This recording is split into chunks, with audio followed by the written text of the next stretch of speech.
To jama'a barkanmu da yau, barkanmu da sake kasancewa da ku a cikin wannan shiri mai suna Rumbun.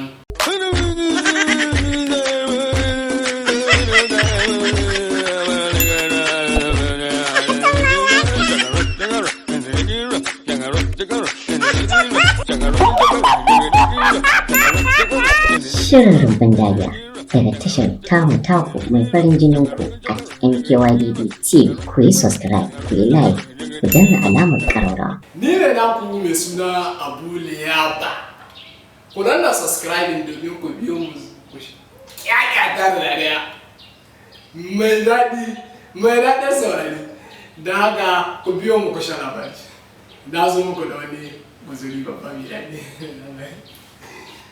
To jama'a bari in ba ku wani guda. Akwai wani dattijo. To dattijon kullum ya tashi da sahe haure ne ciwo shi.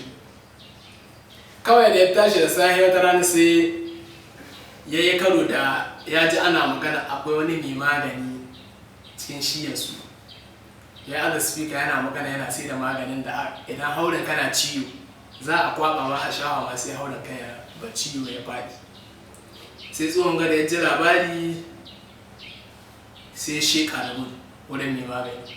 Da yadda wurin mai magani sai ce to mai magani da Allah ka ji matsala ta haure na ciwo ya kai. Kuma duk zan kwance da dare wallahi ya kai mini ciwo. Allah za a yi a bada maganin nan da na ji ana faɗi ana ba mutane. Sai ce to wallahi sai mai magani ya ce to wallahi ba hauren nan maganin nan kwaba shi akai.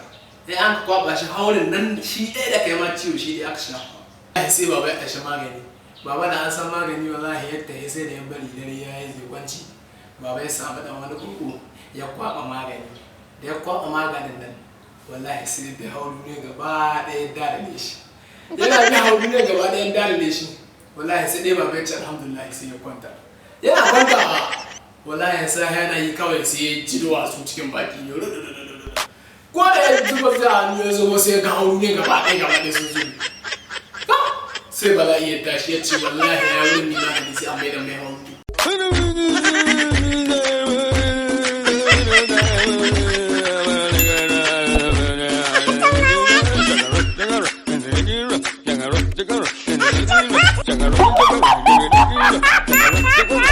Shirin Rumbun Dariya daga tashar tamu taku mai farin jinin ku a MKYDD TV. Ku yi subscribe, ku yi like, ku danna alamar ƙararrawa.